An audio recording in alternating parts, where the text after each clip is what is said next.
안녕하세요. 워런 버핏처럼 매일 신문을 박전무와 함께 읽으면서 투자의 고수가 됩시다. 웜의 신박 오늘 4월 11일 목요일 순서입니다. 네, 월요일 아닙니다. 어제 플렉스 6천만 원짜리 플렉스 잘 하셨습니까? 네, 저도 어제 집에 있는데 동네에 계신 형님이 지나가면서 넌 박전무 집 앞에 지나가고 있는데 투표하러 가는 길이다 해서 같이 나가서 투표하고 왔습니다. 6천만 원짜리 플렉스 했고요.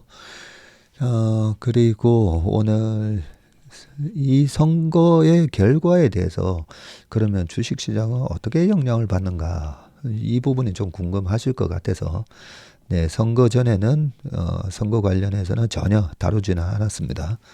근데 선거가 끝났기 때문에 자 선거의 결과에 따라서 어떤 영향을 줄까 관련된 기사 사실상 물 건너간 상속세 완화 금투세 폐지 그리고 공시가격 현실화도 문정부대로 회귀 요거는 부동산 관련된 기사입니다.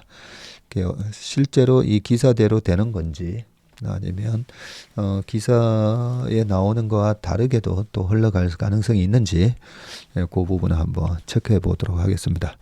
그리고 제가 좀 또 모르는 분야는 굉장히 또 무식하지 않습니까? MI6 맞네요. 영국 비밀 정보부 미국의 CIA와 비슷한 기구라고 또 친절하게 댓글 남겨주셨습니다. 소련에는 뭐 KGB인가 뭐 있었지 않습니까? 그죠? 우리나라에는 옛날에 안기부 지금은 국정원으로 바뀌어 있는데 근데 참 그 러시아에서 일어나는 일 보면 그죠?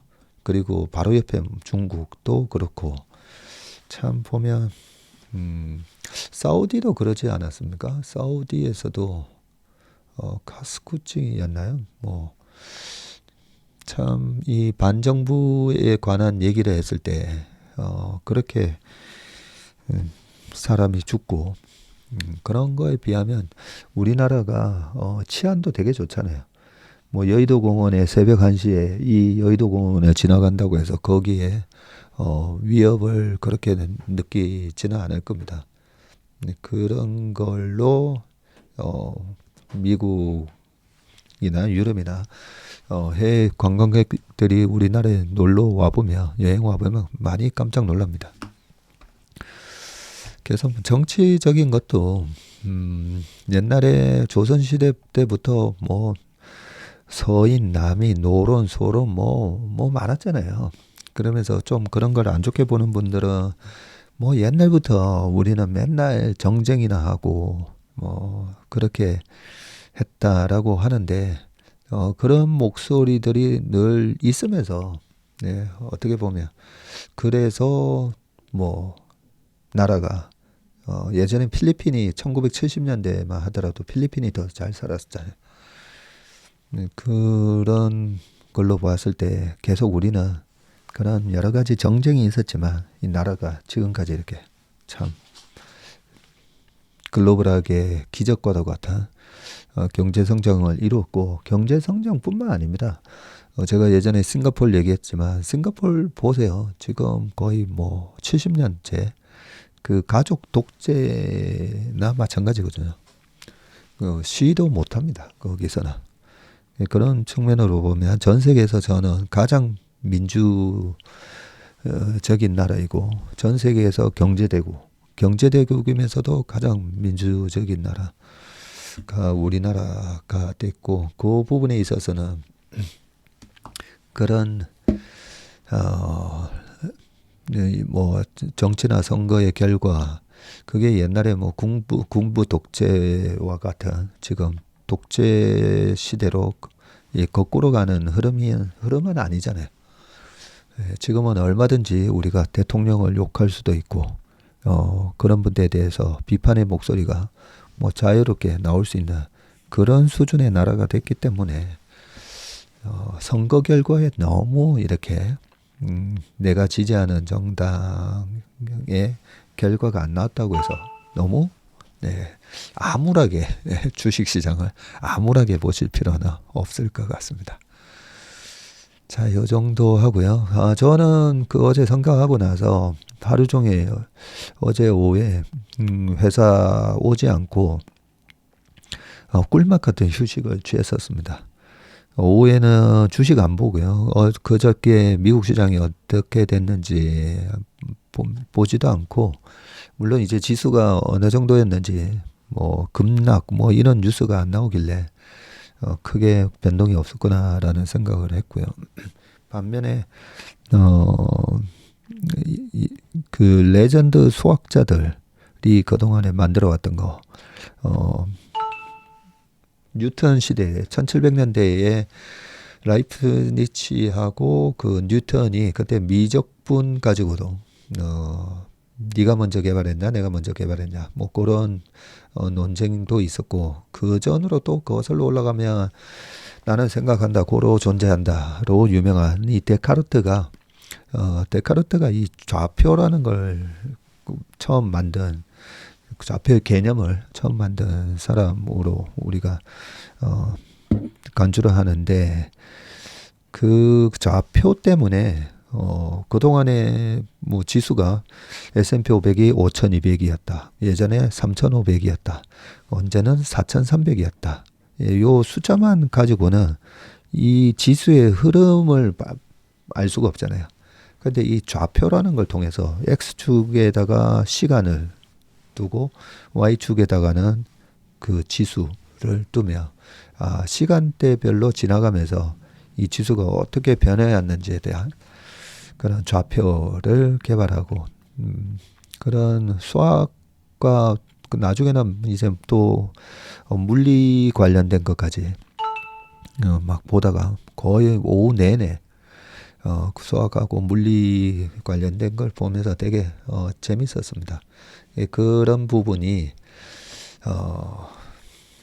어떻게 주식 시장에 또 작용을 할까? 뭐 F equal mc라고 했을 때 여기에서 force에 해당되는 힘에 대한 부분이 주식 시장에는 이 m하고 a에서 뭐가 a고 뭐가 m일까? 뭐 이런 생각 막 하면서 아주 꿀맛 같은 그런 휴식을 했고요. 그리고 밤에 또 과천 가가지고 축구, 야간 축구 또 2시간 하고 갔는데, 그 야간 축구의 상대방에 그 뭉체 산다에 나왔던 임남규 선수가 또 나온 거예요. 아주 재밌는 시간을 보냈습니다. 네, 시장이 지금 빠지고 있는데 이런 얘기해서 좀 죄송하고요. 봅시다. 시장이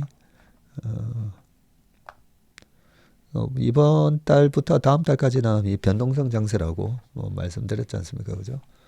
변동성 구간이다라고 이해를 하시고요.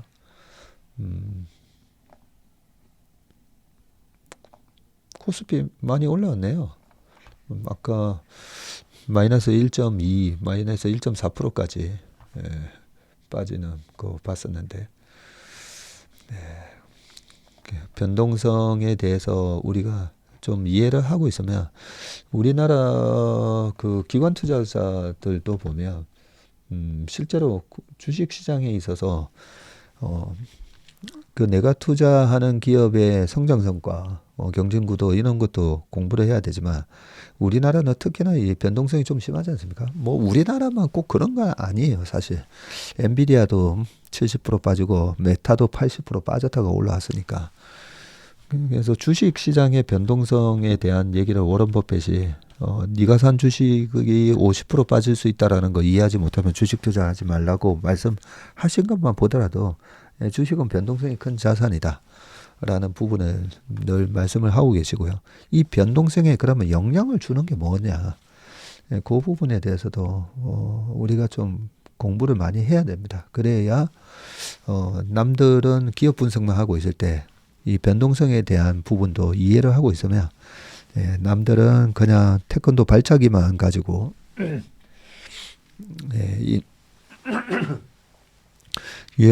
UFC에 올라왔다면 나는 뭐 유도 기술, 그리고 복싱 기술, 이런 걸 다 갖고 UFC에 올라가는 그런 거랑 비슷하다고 보시면 됩니다. 네, 바로 이제는 좀 서러운 그만하고 기사로 넘어가 보겠습니다. 자, 첫 번째 기사는 사실상 물 건너간 상속세 완화, 금투세 폐지. 아마 요런 것 때문에 오늘 채모핑, 채슬리 모닝 브리핑에서 오늘 금은 목요일 되나요?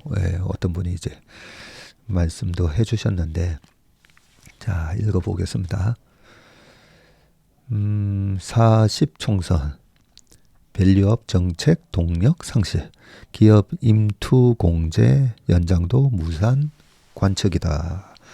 11 총선에서 더불어민주당을 비롯한 범야권이 압승하면서 금융투자 소득세 폐지, 상속세 부담 완화, 배당소득 분리과세 등 정부의 밸류업 정책은 동력을 잃게 될 전망이다. 시설투자, 임시투자, 세액공제 1년 연장 등 기업투자 활성화 정책도 거대 야당 반대에 무산될 것이라는 관측이 나온다. 정부는 올해 초부터 코리아 디스카운트 해소를 위한 다양한 정책을 내놨고요. 금투세 폐지를 비롯해서 개인종합자산관리계좌, ISA, 비과세 한도 및 납입 한도 상향, 그리고 자사주 소각, 배당 확대 기업에 대한 법인세 감면안 등이 대표적이었다. 노후차 개별 소비세 감면, 노후 차량이네요. 그리고 전통시장 소비 공제율 상향 등 소비 진정을 위한 대책도 대기 중인데, 이런 정책은 대부분 법률 개정 사안이고, 정부는 지난 2월 이런 내용을 담은 조세 특례 제한법, 그리고 소득세법 개정안 등 7개 법안을 의원 발의를 통해 제출했다.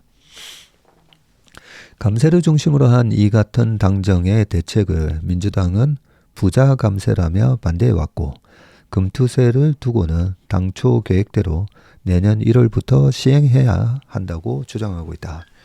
금투세는 주식, 채권, 펀드, 파생상품 등에 투자해서 발생한 5천만 원 이상 양도 소득에다가 20에서 25% 세율로 부과하는 세금이고, 기업 R&D 투자 증가분에 대한 세액 공제율 10%포인트 한시 상향, 그리고 시설투자, 임시투자 세액 공제 1년 연장안 등 기업 투자 활성화 정책도 추진이 불투명하다. 정부는 기업 투자를 유도하면 경기가 살아날 것으로 보고 있지만, 야당은 대기업 세금 깎아주기라고 맞서고 있다. 24년째 그대로인 상속세 개편은 입법 자체가 불가능할 것이라는 관측이고, 범야권 과반으로 법안 통과가 쉽지 않은 데다 상속세 개편이 자칫 부자 감세와 세수 감소 논란으로 확산할 것이라는 우려에서다. 한국의 상속세 최고 세율은 50%로 일본 55%에 이어서 두 번째로 높고, 최대 주주가 기업을 승계받을 때는 상속세율 할증으로 최고 세율이 60%로 높아져서 경제협력개발기구 OECD 평균이 15%네요. 거의 4배가 된다고 합니다. 윤석열 대통령은 한국 증시의 저평가 원인으로 상속세를 지목한 바 있다. 여기 기사에도 나오지만 웬만한 게 세법 개정이나 이런 걸 해야 되는데 그게 어렵게 됐다, 이런 얘기잖아요, 그죠? 예, 이런 정책은 대부분 법률 개정사, 법률 개정사항인데, 법률 개정은 국회에서 하다 보니까 그 부분이 이제는 어려워지게 됐다, 이런 얘기를 하고 있고요. 근데 그 민주당에서도 보면 이재명 대표도 지난번 대선 나오기 전에 그때 3프로 TV에 나와가지고 한 600만 명 이상 그때 봤었죠. 보면서 굉장히 주식에 대해서 잘 알고 계시더라고요. 예, 그러면서 이 불합리한 제도나 이런 거를 갖다가 개선해서 우리나라 주식 시장이 활성화되고 밸류업이 되도록, 그때는 뭐 밸류업이라는 표현을 쓰지는 않으셨지만 그렇게 하겠다라는 부분, 그런 얘기를 하셨기 때문에 전체적으로는 이번에 선거용으로 이런저런 얘기가 있었지만 어느 정도 약간씩 또 조율이 되지 않을까 그런 생각도 합니다. 자, 그러면 요런 부분 때문에 주식 시장은 어떻게 영향을 받을 건가? 지난번에 은행이라든지 성장성이 없는 기업이 저평가되어 있다고 해서 이걸 밸류업 프로그램을 작동한다고 해서 밸류업이 함부로 쫓아서면 안 된다는 말씀을 드렸습니다. 그죠? 네. 그 미국도 보면 전체적인 S&P 500의 PER이 21배가 되어 있지만 거기도 보면 저성장 기업에 대한 PER은 굉장히 낮습니다. 대표적인 게 은행하고 자동차이고요. 그렇기 때문에 이 밸류업 프로그램을 통해서 저성장을 미래 캐시플로우가 저성장에 의해서 감소 또는 많이 안 좋아질 캐시를 오히려 또 까먹게 되는 그런 기업에 대한 저평가는 그 시장의 기능에 의해서 만들어진 발견된 가격의 기능에 의해서 만들어진 가격입니다. 그게 뭐 밸류업 한다고 해서 좋아지지는 않을 거기 때문에 조심해야 된다는 말씀을 좀 드렸었고요. 믿을 거는 미래 성장 가치가 높고 그리고 그 기업의 성장이 주주의 같이 성장하고 그 기업의 성장과 주주 가치의 성장이 일치해야 된다고 했잖아요. 그 부분을 여당, 야당 합쳐서 정부가 요 부분에 초점을 맞춰 주셔야 됩니다. 기업은 열심히 우리가 공부해가지고 산업 분석하고 기업 분석하고 해서 투자를 했는데 기업의 가치는 공부한 대로 성장을 했는데 주주 가치를 훼손시키면서 주가를 부러뜨리게 되는 그런 일을 막아야 된다라는 점은 여당이나 야당이나 모두 다 공감대를 형성할 것으로 생각합니다. 자, 그리고 금투세 요 부분 뭐 아침에 또 말씀드렸지만 왜 우리나라에 5천만 원 이상 버는 사람이 1%밖에 안 될까? 네, 이 부분을 재작년에도 제가 삼프로TV 나가서 얘기를 했었죠. 왜 우리 기업들이 이렇게 세계적으로 글로벌 탑티어가 되는 기업들이 많아지는데 왜 우리나라에서 주식으로 돈 버는 사람이 그것도 5천만 원 이상 버는 사람이 이 1%밖에 안 될까? 그 부분에 대한 문제 접근을 해야 되고 거기에는 코리아 디스카운트 요인 때문에 뭐 장기 투자 미국 책 읽고 한국에서 10년을 장기적으로 보면서 투자해야 됩니다라고 얘기했던 사람들이 다 이때까지 보면 다 아웃됩니다. 아웃. 네.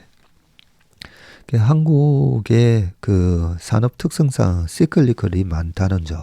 두 번째, 기업가 주주 가치를 미국처럼 생각을 안 하는 이 대주주들이 있기 때문에 그런 일들이 벌어진다라는 걸 많이 말씀드렸던 부분이고, 그래서 이 우리가 열심히 공부해서 이 산업의 사이클 이런 반도체 같은 거는 보면 우리가 반도체 강국이다 보니까 어느 정도 과거의 반도체 산업의 그 역사를 보면 충분히 이 변동성을 파도 타기를 잘 하면서 수익을 많이 낼 수 있는 그런 산업을 갖고 있거든요. 그런 거를 포함해서 그 주주 가치를 훼손하지 않는 그런 어떤 스탠다드 기준을 스튜어드십 코드라든지 기업 가버넌스 코드 같은 걸 일본처럼 그런 거를 이제 만들어 줄 필요가 있고요. 자, 그런 상황에서 만들어 놓고 세금을 금투세를 시행을 해도 늦지 않다는 거죠.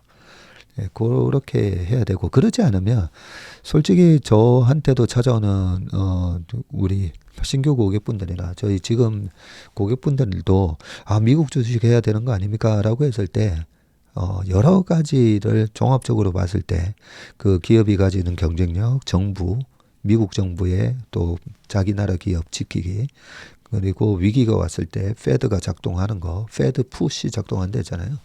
이런저런 걸 감안을 하면 미국 주식 하는 게 유리한 건 맞습니다. 맞는데 우리나라는 아직까지 세금이 없습니다. 이게 가장 큰 하나의 한국장이 미국장보다 많이 열위인 건 맞는데 가장 큰 강점 중에 하나니까 한국장에서 글로벌 스탠다드를 에 맞는 지배구조를 가지고 있는 기업에 잘 투자하면 괜찮습니다라고 얘기를 했던 거고요. 자, 그런 차원에서 이런 부분들이 정치인들이 많이들 관심을 가지고 있기 때문에 잘 그걸 조절을 할 거라고 생각을 합니다. 예, 그런 면에서 주식시장에 있어서 역량은 그냥 중립으로 보고 대응을 하는 게 맞다라고 말씀드립니다. 자, 그 다음은 부동산을 한번 가볼까요? 네, 부동산에 대해서도 자, 한번 읽어보겠습니다. 부동산 정책 제동, 재건축 안전진단 규제도 난항. 10일 총선에서 여당이 과반 의석수 확보에 실패하면서 정부와 여당이 추진하던 부동산 정책에 제동이 걸릴 수 있다는 관측이 나온다. 공시가격 현실화, 로드맵 폐지와 재건축 규제 완화 등 윤석열 정부에서 중점 추진하는 부동산 정책 대부분은 법 개정을 해야 하기 때문이다. 여기도 법 개정. 여야가 공통으로 공약한 철도 지하화는 총선을 계기로 탄력을 받을 수 있다는 관측도 나온다. 서울역까지 이 지상 구간이 있잖아요. 이 한강철교를 지나면서, 근데 한강철교 전에 영등포, 광교 전부 다 지상이네요. 이걸 갖다가 다 지하화 시키나 봅니다. 국토부 등에 따르면 공시가격 현실화 로드맵을 폐지하기 위해서는 부동산 가격 공시에 관한 법률을 국회에서 개정해야 하는데, 현행법은 공시가격을 산정할 때 부동산 시세 반영률 목표치를 설정하고 이를 달성하기 위한 계획 로드맵을 수립하도록 규정하고 있습니다. 2020년 문재인 정부에서 공시가격 현실화율을 최대 90%까지 끌어올리기 위해 이 같은 조항을 법제화했고요. 당시 공시가격 현실화율 로드맵으로 인해 주택 공시가격이 급등하면서 국민의 세 부담을 가중한다는 비판을 받았다. 공시가격은 종합부동산세, 종부세, 그리고 재산세 등 부동산 보유세와 건강보험 지역가입자 과세 기준 등으로 폭넓게 활용이 된다. 우리나라는 이 건강보험 요게 또 하나의 거의 준조세에 해당되는 거죠. 윤 대통령은 취임 후 2년간 공시가격 현실화율을 동결하고 지난달 19일에는 현실화 로드맵을 전면 폐지하겠다고 밝혔는데, 이번 총선에서 야권이 과반 의석을 차지하며 문정부의 핵심 부동산 정책 중 하나였던 부동산 공시가격 로드맵을 전면 폐지하기는 쉽지 않을 전망이다. 더불어민주당은 지난해 11월 정부가 공시가격 로드맵을 전면 재검토하겠다고 하자 부동산 공시가격 현실화 로드맵 폐지는 고가주택 감세안이라는 입장을 밝힌 바 있다. 도시미 주거환경정비법을 개정해야 하는 재건축 안전진단 규제 완화도 난항이 예상되고, 야권 일각에서 재건축 규제 완화로 집값이 자극받을 수 있다는 우려를 들어서 법 개정에 난색을 보이고 있기 때문이다. 다만 여야가 지난해 말 노후계획도시특별법에 합의한 점 등을 감안하면 합의점을 도출할 가능성이 작지 않다. 여야가 공통으로 내건 철도 지하화는 속도를 낼 전망이다. 민주당은 10대 공약 중 가장 첫 번째로 예외 없는 철도 지하화를 포함했다라고 되어 있습니다. 네. 부동산은 뭐 잘 모르겠습니다. 요 기사 그냥 읽고 넘어가겠습니다. 자, 그 다음은요. 이번에 CPI. 이 CPI 때문에 미국 시장이 어제 좀 빠졌죠. 네, 종목별로 보면 크게 빠진 종목들이 꽤 있습니다. 자, 엔달러 환율도 152엔을 돌파했고요. 밸류업도 정책에 대한 부분이 불확실해지는데 엔달러 환율이 엔화 약세가 계속되면 더더욱이나 이제 우리나라 자동차 주가에는 좀 영향을 줄 것 같은데요.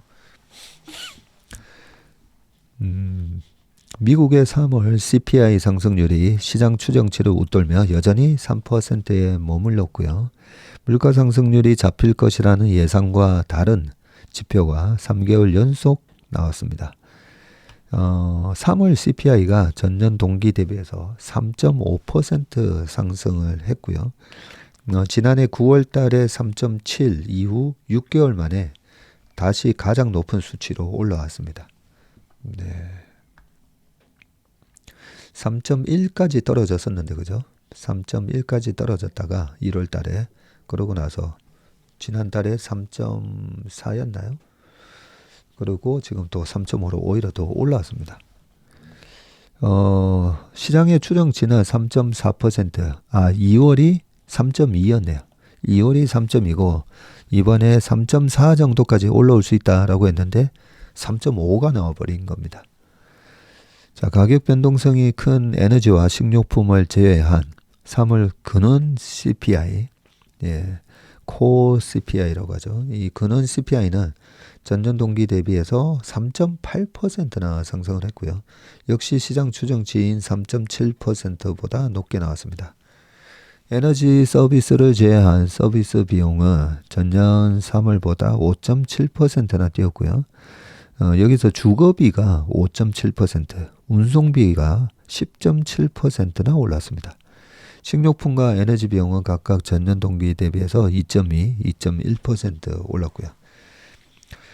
이 CPI가 고점을 찍은 게 22년 6월, 그때 당시에 9.1%를 기록한 이후 꾸준히 둔화해서 지난해 6월 달에 3%대로 떨어졌고요.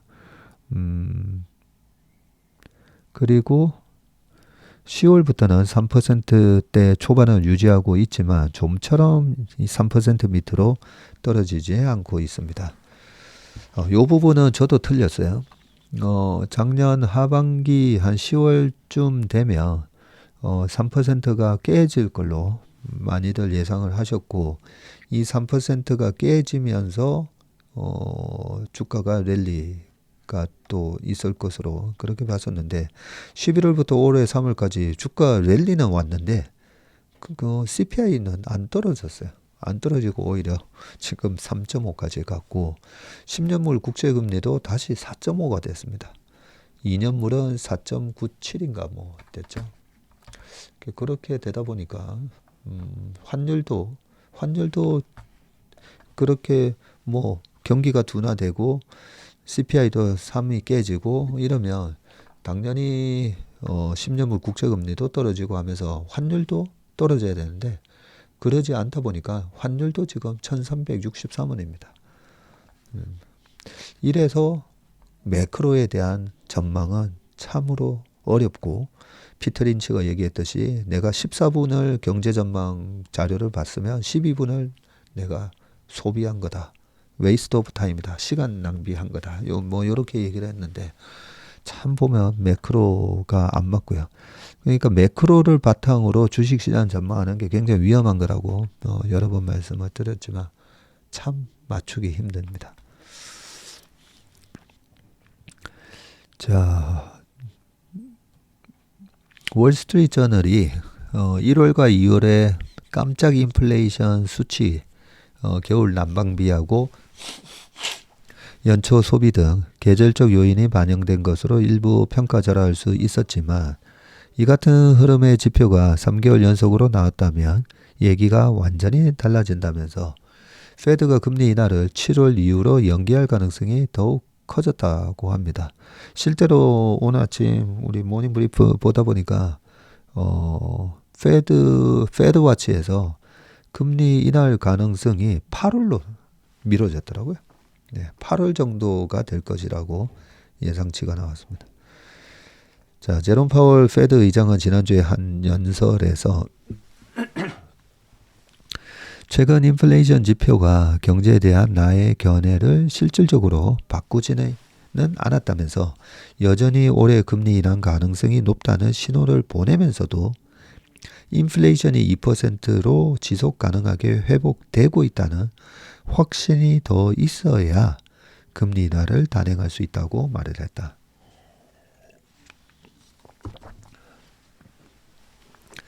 세계 채권 시장의 벤치마크로 여겨지는 미국 10년 만기 국채 금리는 연 4.5%를 넘겨서 4.51까지 뛰었고 10년 만기 금리가 지난 8월 4개월여 만에 다시 연 4.4%를 넘기며 연중 최고치를 경신했습니다. 네, 뉴욕 외환시장에서 엔달러 환율은 한때 152엔을 돌파해서 1990년 6월 이후 약 34년 만에 최고를 기록을 했습니다. 3개월 연속 실망스러운 인플레이션 지표는 페드의 통화정책에 이 지표는 페드의 통화정책 전망에 더 큰 변화를 가져올 수 있다고 했고요. 글로벌 헤지펀드 운용사 브리지워터의 밥 프린스 CIO는 끈적한 인플레이션과 미국의 뜨거운 성장세로 인해서 페드의 금리 인하 희망이 궤도를 벗어났다고 말을 했습니다. 네, 실질적으로 그동안에 저렇게 페드가 금리를 많이 올리고 나면 최근 20년 동안에 보면 2019년도에 페드가 다시 금리를 낮췄던 경우를 제외하면 근데 그때 코로나가 오면서 또 주가가 박살이 났어요. 그동안은 보면 최근 20년 동안에는 21년부터 금리 낮추면서 닷컴이 2000년입니다. 2000년 말 금리 낮추면서 닷컴 버블이 붕괴되는 2000년, 2001년, 2002년 3년 연속 약세장을 경험을 했고요. 그리고 2006년 8월부터 금리 동결했다가 2007년 말에 금리 인하를 하면서 또 2008년도에 시장이 박살났고 2019년도에 방금 말씀드렸듯이 세 번의 금리 인하를 했는데 2020년 초에 또 코로나가 터지면서 시장이 박살났고 그래서 금리를 인하를 하게 되면 오히려 시장이 박살나는 거 아닌가 뭐 그런 얘기들이 있었는데 실질적으로 그 세 번의 방금 시장이 박살난 세 번을 보면요 전부 다 실업률이 치솟고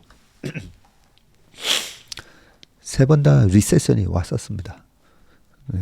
그래서 이번에도 이렇게 금리가 고공행진을 하고 있고 페드가 계속 금리를 높여놓고 있으면 그 중립금리라는 걸 제롬 파월 의장이 얘기를 여러 번 했었는데 2018년 10월 달에 주가가 그때도 급락할 때도 중립금리가 아직까지 저 위에 있다라는 얘기를 하면서 시장이 급락을 했었는데요. 이 중립금리라는 게 지금 이 금리 수준이면 물가를 자극하지도 않고 경기 침체도 초래하지 않는 그런 금리 수준을 중립금리라고 하거든요. 근데 이 중립금리 수준보다도 금리가 더 높으면 어떻게 됩니까? 네, 리세션을 리세션을 초래하게 되고 이 중립금리보다 너무 금리를 또 낮춰놓으면 막 돈을 빌려다가 투자도 하고 뭐 이러면서 돈에 대한 그 투자에 대한 수요가 막 높아지면서 물가가 올라가게 된다는 거죠.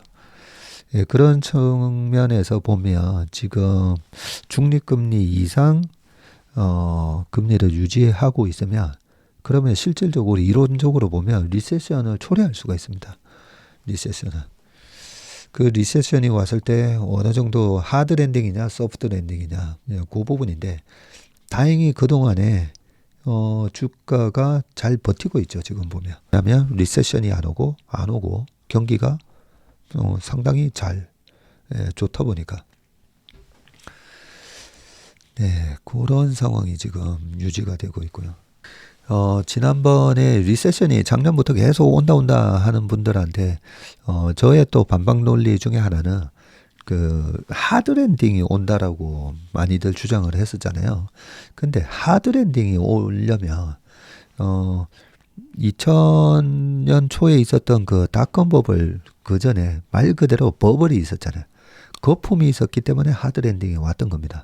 그러면 2008년은 뭐였죠? 주택시장 거품이 있었잖아요. 주택시장 거품 때문에 그 거품이 빵 터지면서 하드랜딩이 왔었고 이번에 주식시장에는 그러면 어떤 거품이 있었나라고 보면 거품이 없었다는 거죠. 2018년도에 트럼프가 미중 무역 분쟁 갈등을 야기시키면서 정책에 대한 굉장한 불확실성을 갖고 오면서 이 뭔가 공격적인 투자 이런 게 많이 사라졌었습니다. 그래서 2019년도에 보면 ISM 제조업 서비스 PMI가 전부 다 50 미만으로 떨어지거든요. 자, 2018년부터 19년 그러다가 20년에는 코로나가 터졌잖아요.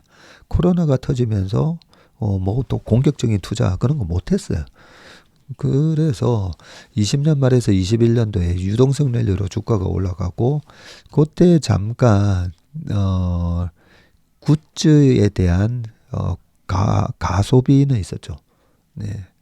돈을 막 이 정부에서 코로나 지원금으로 하다 보니까 나가지는 못하고 이번에 노트북이나 하나 받고 볼까 이러면서 거기에 대한 이제 좀 가수요는 있었는데 그 카드 랜딩이 오기 위한 그런 무분별한 캐파 증설이나 이런 게 없었다는 거죠. 그래서 하드 랜딩이 작년도 그랬고 올해도 그렇고 하드 랜딩이 오지는 않을 것 같습니다라는 얘기를 계속 했던 거고요.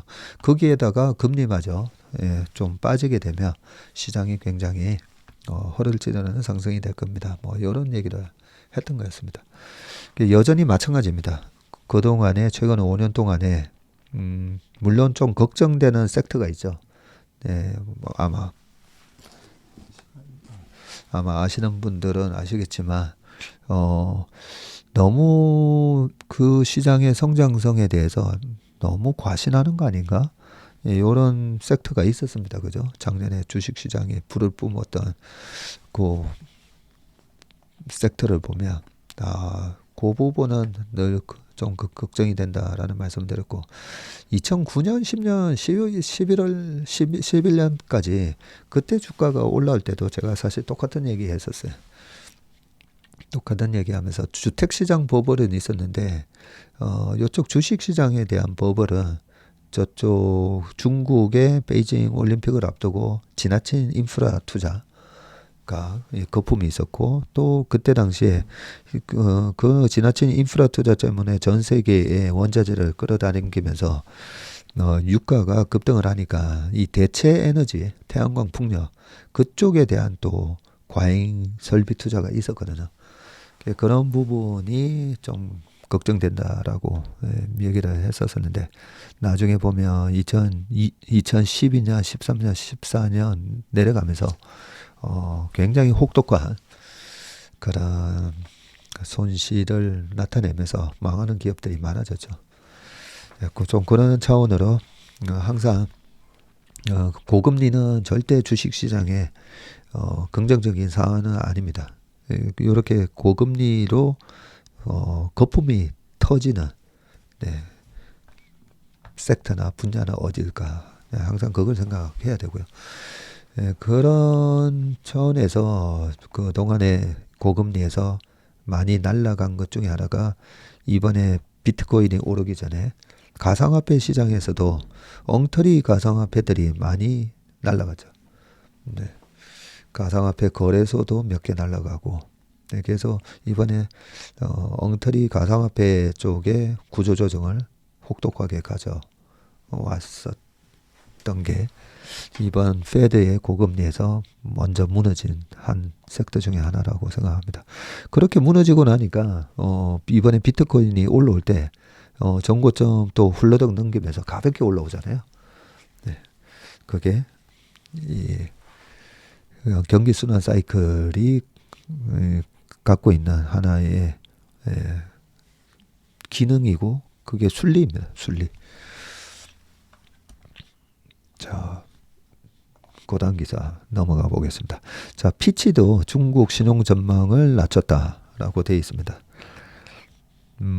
그래서 아침에 기존에 지금 중국 국가 신용 등급이 얼만데라고 우리 왕 차장한테 물어봤더니 잘 모르더라고요. 이게 어려운 게 무디스, S&P 그리고 피치 요 세 회사가 각각 이 등급에 대한 숫자가 다 다릅니다. 숫자 이 등급에 대한 레이팅을 매기는 AA 뭐 3, AA 뭐 하여튼 뭐 좀 이렇게 헷갈리게 돼 있어요.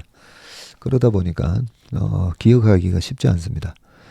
자, 중국 신용 등급 및 전망의 변화인데요. 여기 그림이 참 잘 나와 있네요. 2016년도에 이때 중국 위기 뭐 이런 얘기 많이 나왔었죠. 그림자 금융 얘기하면서 홍콩 시장 그때 박살 났었고요. 2016년에 1월까지. 그때 당시에 무디스가 AA3에서 안정적을 부정적으로 바꿨고요. S&P는 AA- 안정적이었는데 그걸 부정적 이렇게 바꿨고, 부정적이라는 말은 안정적에서 부정적이라는 말은 조만간에 요 등급 자체를 낮출 수 있다라는 하나의 워닝 시그널을 주는 거다라고 보시면 됩니다. 2017년도에 무디스가 A1, AA3에서 A1으로 확 바꿔버렸고, 그리고 S&P는 AA-에서 A 플러스로 이렇게 하고 23년 최근에 23년에는 지금 무디스가 A1인데 안정적에서 부정적으로 바꿔놨고요. 24년 이번에 피치가 A 플러스에서 그냥 A 플러스 안정적인데 부정적이라고 이렇게 바꿔놨네요. 자, 피치는 중국 정부가 지방 정부를 지원하기 위해 과도한 재정을 쓰면서 중국 경제에 위험을 초래하고 있다고 봤고요. 또 중국이 부동산 의존 성장에서 벗어나려고 노력하는 과정에서 경제 전망에 대한 불확실성이 커지고 있다고 지적을 했습니다. 피치는 재정 정책은 앞으로 몇 년간 성장을 지원하는 데 중요한 역할을 할 것이며, 이는 부채를 지속적으로 증가시킬 수 있다고 밝혔고요. 우발적 채무 리스크가 덩달아 높아질 수 있다면서 명목 성장률 하락으로 인해 국가 전체적으로 높은 수준에 있는 레버리지 관리 문제가 악화할 수 있다고 진단했습니다. 피치는 민간 분야에서 확산되는 디폴트도 우려할 만한 요인이라고 지적을 했고요. 신용등급 전망이 부정적으로 바뀌면 통상 6개월 안에 신용등급을 강등할 가능성이 크다. 국가 신용등급이 내려가면 대외 신인도 저하에 따른 국채 이자 비용 상승으로 이어질 수가 있고요. 정부가 지원하는 기업 은행들의 연쇄적인 신용도 하락도 우려된다. 중국의 국가 신용대에 빨간불이 켜진 것은 부동산 시장 침체가 이어지는 가운데 지방정부의 빚 부담이 늘어나고 있어서이고, 이를 해소하기 위해서 중앙정부의 재정 부담이 증가하는 악순환이 이어지고 있다. 그리고 뭐 밑에 블라블라 쭉 있는데요. 자, 그러면 지금 중국 신용 전망 낮추면서 이거 뭐 위기가 오는 거 아닌가? 우리는 시스템 리스크가 오는 거 아닌가? 아니면 최소한 이게 블랙스완은 아니더라도 회색 코뿔소가 되면 어떡하나? 네, 그런 걸 걱정을 해야 되잖아요. 결론부터 말씀드리면, 자, 지금 중국의 10년물 국채 금리가 얼마냐면요. 2.3인가 그렇습니다. 2.3. 네. 그러면 미국 10년물이 4.5가 됐는데 2.3이잖아요. 국가 위기 상황이면 2012년, 13년 요때 남유럽 재정 위기 때 피거스 국가들의 국채 금리가 20%, 뭐 그리스 20%까지 올라가잖아요. 자, 그런 상황이 되면 아주 위험한 건데 미국 국채 수익률보다도 중국의 10년물 국채 수익률이 낮게 거래가 되고 있습니다. 금리는 그 나라의 금리 결정 이론을 보면 뭐 많습니다. 구매력 결정 이론하고 환율에 의한 거 하고 피셔 방정식 뭐 등등 많은데 그런 거를 굳이 안 따지더라도 지금의 중국의 10년물 국채 금리라든지 이런 걸 보면 위기 상황은 아니다. 그리고 위기가 진짜 오는지 아닌지는 누적된 무역수지 적자가 있는지 그걸 봐야 되는데 중국은 무역수지 굉장한 흑자국입니다. 그래서 예전부터 중국 위기론이 항상 많이 거론되는데 이렇게 돈을 많이 버는 동안에는 큰 위기는 오지 않는다. 그렇게 보시면 될 것 같습니다. 코뿔소는 코뿔소인데 아주 요만한 귀여운 코뿔소로 보시면 됩니다. 네. 자, 미일 우주 탐사 AI 반도체 파트너십 강화. 시간이 이제 한 5분 안에 끝내야 되네요. 요 기사는 왜 가져왔냐면요. 미국, 일본, 특히나 미국이 뭘 지키려고 하는가. 네. 그게 바로 차세대 고부가 저가치 산업이다라고 보시면 되거든요. 자, 미국과 일본이 정상회담에서 국방 안보 협력을 비롯해서 우주 탐사 그리고 AI, 반도체 등에서 파트너십 관계를 강화하는 논의를 한다. 이거는 뺏기기 싫다는 거잖아요.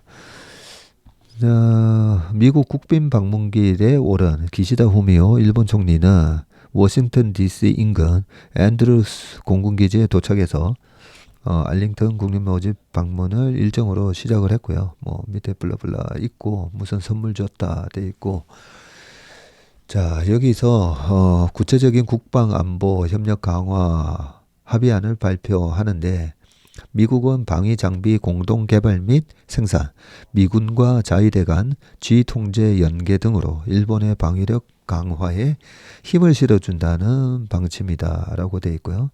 그 다음에 경제기술 분야 협력을 위한 세일즈 외교 행보도 이어졌는데 기시다 총리는 도착 당일 미 상공회의소를 방문해서 반도체 등 양국의 첨단 기술 부문 협력 강화 방안 등에 대해서 연설을 했습니다. 브래드 스미스 마이크로소프트 부회장 등 기업인을 만나 투자 방안도 논의를 했고요. 마이크로소프트는 앞서 일본 AI 데이터 센터 구축 등을 위해서 2년간 한 4조 투자 계획을 밝혔고요.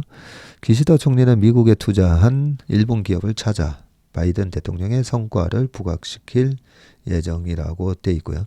니혼게이자이 신문은 두 정상 간 관계를 토대로 낮은 지지율 문제를 타개하려는 기대가 담긴 외교 무대라고 했습니다.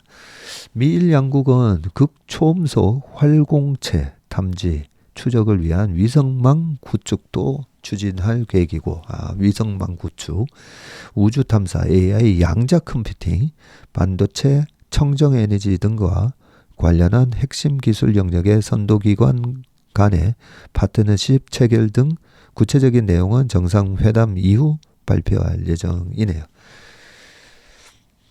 네, 그리고 밑에 중국을 포위하고 북한을 견제한다. 뭐 이런 내용까지 있습니다. 마지막으로 요 낸드 플래시 얘기 좀 하겠습니다.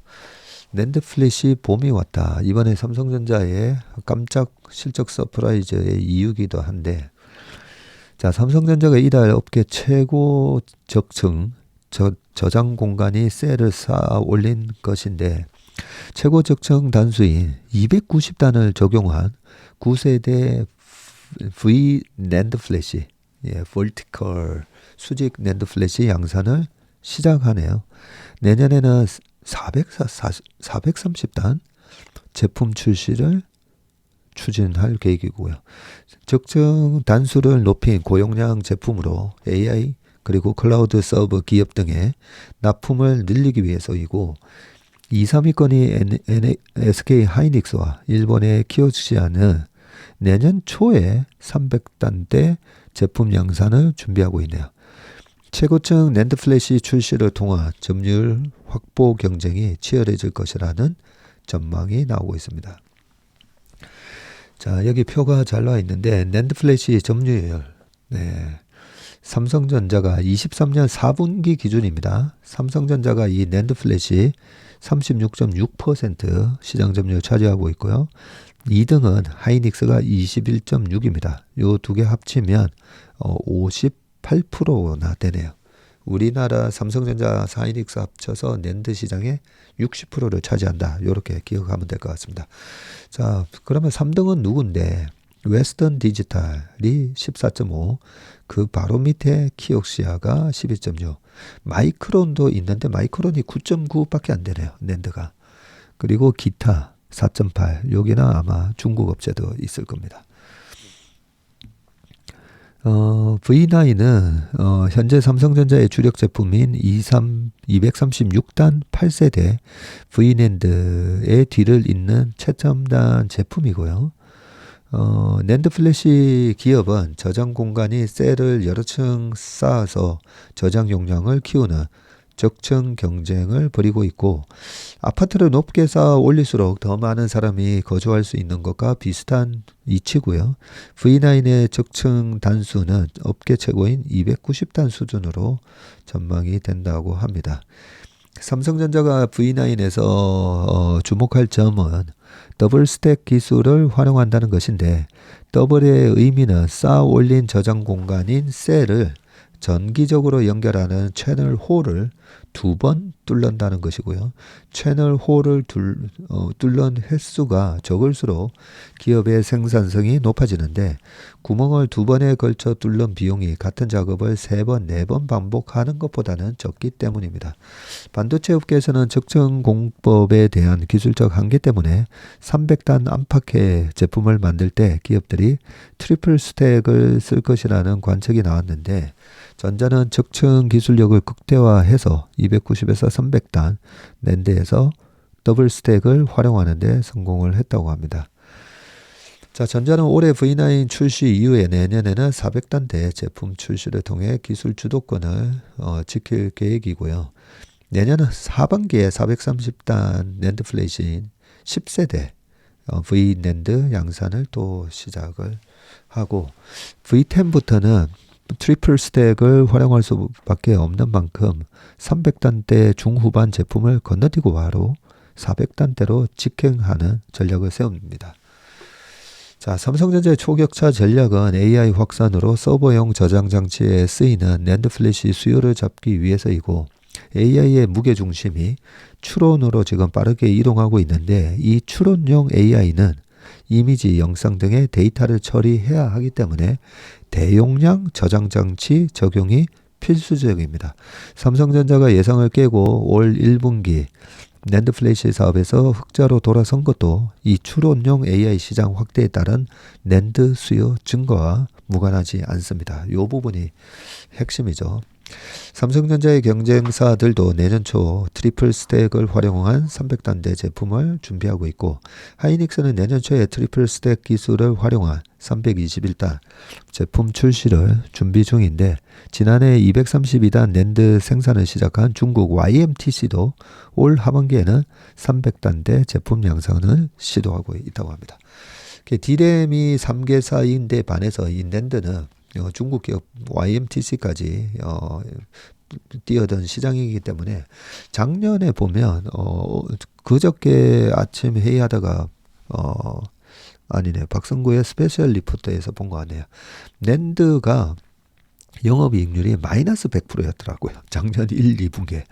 아니 3조를 팔면 3조가 손실이 나는 그런. 그래서 야, 어떻게 그런 가격이 나올 수가 있냐. 왜 팔았지? 경쟁이 치열해서 그런 부분인데, 이 낸드가 지금 이 AI 쪽 추론을 하기 위해서는 데이터를 빠르게 그동안은 얼마나 빨리 이 처리하느냐, 요것 때문에 엔비디아의 GPU와 AI 가속기에 들어가는 반도체가 가격이 뛰었는데, 그 AI 서버를 구동하기 위해서는 뭐야 데이터 대용량 데이터 저장 장치가 필요한데, 여기에 지금 낸드 플래시가 또 많이 수요가 생기고 있는 그런 상황이라고 합니다. 시간이 많이 지났는데요. 네, 오늘 웜의 심박은 여기까지 하겠습니다. 오늘 하루도 건강하고 행복한 하루 되시길 바라겠습니다. 고맙습니다.